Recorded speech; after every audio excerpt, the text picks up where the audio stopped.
حاتم تائی کی بیٹی قیدی ہو کے آئی، جب اس کے قبیلے پر، اس کے علاقے پر مسلمانوں نے حملہ کیا تو حاتم تائی کا جو بیٹا تھا عدی بن حاتم، وہ اپنی بہن سے کہنے لگا ہمیں پتہ ہے ہم مسلمانوں کا مقابلہ نہیں کر سکتے تو بھاگ جانے میں بہتری ہے، چلو بھاگ چلتے ہیں۔ تو بہن کہنے لگی بھائی تو نے بھاگنا ہے تو بھاگ جا، میں سردار کی بیٹی ہوں، میں قوم کے ساتھ جیوں گی، قوم کے ساتھ مروں گی، تو نے بھاگنا ہے تو بھاگ جا۔ عدی بھاگ گئے ڈر کے۔ یہ خاتون جو تھی ان کو گرفتار کر لیا مسلمان عورتوں نے، تو کہ یہ تلوار لے کے آئی تھی لڑنے کے لیے۔ ابن اسحاق ابن حشام دونوں کتابوں میں روایت موجود ہے۔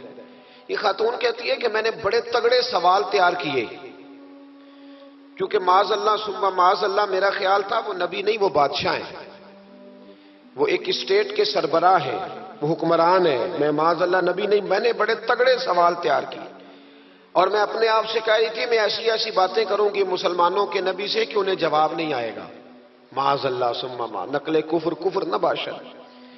کہتی ہے میں حضور کے سامنے لائی گئی گرفتار کر کے، اور جب مجھے حضور کے سامنے کھڑا کیا گیا نا تو میرا سر ننگا تھا۔ توجہ ہے میری بات پر؟ میرا سر ننگا تھا تو میرے ذہن میں بڑے سوال تھے، میری گردن اکڑی ہوئی تھی۔ حضور نے میرا ننگا سر دیکھا تو محبوب ممبر سے اٹھے، اپنے کندھوں سے مدثر والی چادر اتاری اور حضور علیہ السلام نے حاتم تائی کی بیٹی کے سر پہ دے دی۔ بی بی کہتی ہے جب حضور کی چادر آئی تو میری اکڑی ہوئی گردن خود بخود جھک گئی نیچے کی طرف، خود بخود جھک گئی۔ سوال ابھی بھی میرے ذہن میں موجود تھے۔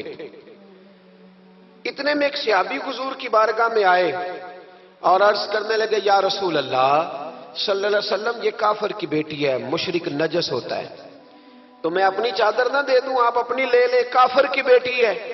تو محبوب نے اس کی طرف جلال کی نظروں سے دیکھا، فرمایا خاموش ہو جا، بیٹیاں برابر ہوتی ہیں، تیاں سانجیاں ہوندیاں نے، بیٹیاں بولیے جی پکی بات ہے، بزرگ چپ کر جائیں، نوجوان بولے بیٹیاں، اللہ آپ کو خوش رکھے، تیاں سارے دیاں، ہاں اگر تو کسی کے گھر گندی نظر ڈالے گا تو تیرا گھر بچ نہیں سکتا، پکی بات۔ یہ نقد و نقد سودا ہے، جس نے اپنا گھر پاک رکھنا ہے وہ دوسروں کے گھروں کا محافظ بنے، پکی بات۔ بیٹیاں خبردار خبردار، کسی کی بچی کی عزت سے کھیلنے کی کوشش نہ کرنا، ورنہ اللہ تبارک و تعالیٰ بڑی سخت سزا دیتے، بچو۔ وہ کہتی ہے جب حضور نے کہا نا بیٹیاں برابر ہوتی ہیں تو میرے اندر سے ایک آواز نکلی، میں نے کہا او حاتم تائی کی بیٹی تو غلط تھی، یہ بادشاہ نہیں ہے تو اللہ کے سچے رسول ہیں، بادشاہ تو سخت سزائیں دیتے ہیں۔ کہتے ہیں حضور میرے قریب آئے اور آ کے کہنے لگے تو سردار کی بیٹی ہے، تیرے باپ میں اچھی خصلتیں پائی جاتی تھی، بتا تیرے ساتھ کیا معاملہ کروں، کیا معاملہ، یہ حضور کی پسند ہے، کیا معاملہ کروں؟ تو کہنے لگی میں چاہتی ہوں مجھے آزاد کر دے۔ کہتی مجھے امید نہیں تھی، حضور کہیں گے ٹھہر جا، بیٹھ جا، بات کرتے ہیں، مشاورت ہوتی ہے، پھر اس کے بعد کوئی فیصلہ ہوتا ہے۔ کہا آزاد کر دو۔ کہتی حضور نے میرے کہنے پر فوراً ہی اگلا جملہ ہی نہیں کہا، فرمایا جا تو آزاد ہے۔ کہتی ہے میں نے ایک جملہ اور کہا، میں نے کہا میں اکیلی نہیں جاؤں گی، سارا قافلہ آزاد کرو، اب تنگی یہ داماں پہ نہ جا، اور بھی کچھ مانگ ہے آج وہ ماہل بعطا، اور بھی کچھ مانگ۔ کہنے لگی اکیلی نہیں جاؤں گی، سارا قافلہ سارا قبیلہ آزاد ہو۔ حضور نے فرمایا تو پتہ نہیں کیا سوچ رہی ہے، تو جہاں آئی ہے وہاں سے خالی جاتا ہی کوئی نہیں، سارا قافلہ۔ حضور نے فرمایا بھی اس کے قبیلے کو کھانا بانا کھلاؤ اور سارے ہی آزاد کر دو۔ واپس گھر گئی تو اپنے باپ کو، اپنے بھائی کو بلایا، بلا کے کہنے لگی بھائی وہ بادشاہ نہیں وہ نبی ہے، بادشاہ نہیں وہ، اب تو جن کو فقیر ہونا چاہیے تھا وہ بھی بادشاہ بن گئے، بادشاہ سلامت۔ کہنے لگی میں دیکھ کے آئی ہوں، جو بادشاہ نہیں نبی ہے۔ تو عدی کہنے لگا میں عورتوں کی باتوں پہ یقین نہیں کرتا، میں خود جا کے دیکھوں گا۔ میں نے کہا غریبی میرے نبی کی پسند ہے، حضور نے اللہ سے غریبی مانگ کے لی ہے، کہا یا اللہ مجھے زیادہ پیسے نہ دینا، ایک وقت کی روٹی دینا۔ اور حضور فرماتے رب نے اختیار دیا ہے، اگر میں چاہوں تو احد پہاڑ سونے کا بن جائے اور میرے ساتھ چلا کرے، پر میں نے اللہ سے زیادہ دولت مانگی۔ او بھائی، دولت بڑی پیاری ہوتی تو سب سے زیادہ میرے نبی کی تجوریوں میں ہوتی۔ حضور نے دولت بانٹی ضرور ہے، لیکن حضور نے اس سے پیار یاد رکھے۔ ہم تو پاگل ہو گئے پیسوں کے پیچھے بھاگ بھاگ، جو سڑک پہ ادھر جا رہا ہے وہ پیسے دینے جا رہا ہے، جو ادھر جا رہا ہے وہ لینے جا رہا ہے۔ پیسے کا ہی چکر ہے سارا، پیسے کا ہی چکر ہے۔ کہتے ہیں میں مدینے آیا تو میں نے نبی پاک علیہ السلام کو غلاموں کے ساتھ کچی زمین پہ بیٹھے دیکھا، اور غلام بھی کون؟ ایک طرف حضرت بلال حبشی بیٹھے اور دوسری جانب حضرت عمار بن یاسر بیٹھے۔ کہتے ہیں حضور بیچ بیٹھے، کھانا کھایا جا رہا ہے، اور حیران میں اس وقت ہوا جب اسی پلیٹ سے نبی پاک بھی کھا رہے ہیں اور بلال حبشی بھی کھا رہے ہیں ساتھ بیٹھ کے حضور نے۔ ادھی کہتے ہیں میرے دل پہ چوٹ لگی، میں نے کہا نہیں یار، یہ بادشاہ نہیں، یہ بادشاہ جو اس طرح غریبوں کے بیچ بیٹھ کے روٹی کھائے۔ ہمارے تو بادشاہ غریبوں کے حق میں تقریر کرتے ہیں نا۔ ویسے ان سے پوچھو کہ اس گاؤں سے ڈنگے کا کرایہ کتنا ہے، اور پھر ڈنگے سے لالے موسے کا کتنا ہے، ان کو کوئی پتہ نہیں۔ ان چودھریوں کو بچوں کو کھڑے کر کے پوچھو کبھی چنے کی دال کا بھاؤ کیا ہے، کدی آندھی ہو تو پتا ہوگا نا، ان کو کیا پتا؟ ان کے گھر میں تو آ جاتی، اللہ جانے کہاں سے آتی ہے، ہم بدگمانی نہیں کرتے۔ لیکن حضور ایک پلیٹ میں کھانا کھا رہے۔ ادھی کہتا میں سمجھ گیا یہ بادشاہ نہیں۔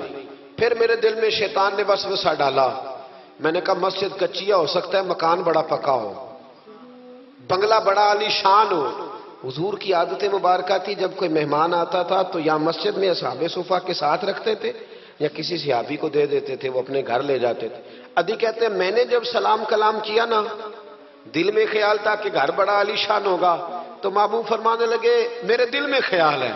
دیکھیے میرے نبی کو اللہ نے کتنا علم غیب عطا فرمایا ہے۔ کہتے ہیں میرے دل میں خیال ہے۔ مصطفیٰ کریم فرمانے لگے یار تو یہاں نہ بیٹھ، چل میں تجھے گھر لے چلتا ہوں۔ خیال آیا مسلمان نیک و بد پہچان جاتے ہیں، اور محمد آدمی کے دل کی باتیں جان جاتے ہیں صلی اللہ۔ ادی بن حاتم کہتے ہیں حضور مجھے لے کے چلے۔ جب نبی پاک گھر کی طرف لے کے چلے تو رستے میں ایک بوڑھی اماں مل گئی، پھٹے پرانے کپڑے، کہنے لگی یا رسول اللہ میں آپ کی طرف ہی جا رہی تھی، ضروری کام ہے۔ تو حضور نے فرمایا چل تو جا رہی تھی، میں خود جو آ گیا ہوں۔ ادی کہتے ہیں چوک میں اس بوڑھی نے حضور کو کھڑا کر لیا۔ کبھی دیکھا آپ نے اپنا وزیر چوک میں کھڑا؟ آپ کو اسی ایم پی کدی نہیں دیکھا، وزیر تو دور رہ گیا۔ چوک میں کھڑا کر لیا نبی پاک صلی اللہ علیہ وسلم، اور وہ بی بی اپنے دکھڑے سنانے لگی۔ کہتے قربان جاؤں وہ دیر تک باتیں کرتی رہی اور نبی پاک سنتے رہے۔ ادھی کہتے ہیں میرے دل پہ دوسری چوٹ لگی، میں نے کہا جو اس طرح غریبی سے پیار کرے وہ بادشاہ نہیں، وہ اللہ کے سچے رسول ہیں۔ حضور مجھے گھر لے گئے، جناب سیدہ طیبہ طاہرہ حضرت عائشہ صدیقہ رضی اللہ تعالی عنہا کے حجرے میں، اور حضور جب اندر لے گئے تو ایک چٹائی پڑی ہے کھجور کی چھال کی، وہ بھی پھٹی ہے دو جگہ سے، ایک مٹکا، دو پیالے، ایک تکیہ جس میں کھجور کی چھال بھری ہوئی ہے۔ کہتے حضور مجھے لے گئے، میں نے محبوب کا وہ مکان جنت نشان، میں نے وہ مکان دیکھا جہاں حضرت جبریل حاضری دینے آیا کرتے، میں نے وہ مکان دیکھا جس کے دروازے پہ 70 ہزار فرشتے ڈیوٹی کرتے، میں نے وہ مکان دیکھا۔ کہتے میں حیران ہو گیا۔ حضور مجھے بٹھا کے گئے دوسرے کمرے میں، اور وہاں سے حضور سرکہ لائے، کھجوریں لائے، تھوڑا سا کھانا لائے، کہتے میرے سامنے رکھا۔ اب میں نے اس کھانے کی سادگی کو بھی دیکھا، لگے جو مزدور شاہ ایسا، نہ دھن نہ دولت سربراہ ایسا، فلک نشیں کا زمین پہ گھر ہے، میرا پیغمبر عظیم تر ہے۔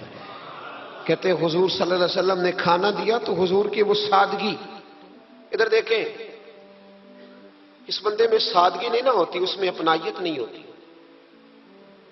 آپ کو سمجھ آئے تب بھی ٹھیک ہے، نہ آئے تب بھی ٹھیک ہے، پر میں آپ کو بڑی بات سمجھا رہا ہوں۔ جس میں سادگی نہیں ہوتی اس میں اپنائیت، وہ تو دیکھتا ہے کہ اس کے کپڑے اس قابل ہے کہ نہیں، میرے سینے سے لگ بھی سکتا ہے کہ نہیں، اس میں اپنائیت۔ جو لوگ سادے نہیں ہوتے ان کے زیادہ رشتے نہیں ہوتے، ان کا لوگوں سے زیادہ پیار، اس لیے کہ وہ تو انتظار کرتے ہیں، کہتے ہیں میرے نال دی جتی پائے گا تو میرے نال ٹرے گا۔ جو سادے ہوتے نا، سادے جو لوگ غریب پرور ہوتے، ان کے رشتے بڑے پیار بڑا محبتیں بڑی، زمانہ ان سے بڑا وابستہ ہو جاتا ہے، اس لیے کہ وہ لوگوں کے قریب آ جاتا ہے، وہ نیچے اتر کر لوگوں سے ملتے گلتے، وہ یہ نہیں دیکھتے میرا قد کتنا بڑا ہے، وہ یہ دیکھتے ہیں یار سامنے والے کا پیار مجھ سے کتنا ہے۔ وہ نیچے اتر کر لوگوں سے کہتے ہیں نبی پاک علیہ الصلوۃ والسلام نے بڑا سادہ سا مجھے کھانا دیا، جب میں کھا چکا تو حضور فرمانے لگے سارا کچھ تو آپ نے دیکھ لیا، کیا پروگرام ہے، کب جانا ہے آپ نے؟ دیکھ لیا سارا کچھ، اگلا پروگرام بنائے۔ تو ادھی کہتے ہیں میں دور بیٹھا تھا، میں اٹھ کے قریب آ گیا، میں نے کہا محبوبہ اب کہاں جانا ہے، مجھے کلمہ پڑھائیں، میں مسلمان ہونا چاہتا ہوں۔ یہ غریبی حضور کی پسند ہے، تھوڑے پہ گزارا کرنا سیکھو۔ پتہ ہے دنیا میں سب سے زیادہ سکھی کون بندہ ہے؟ وہ بندہ سکھی ہے جسے اللہ نے جو دیا ہے نا وہ اس پہ راضی ہو گیا ہے۔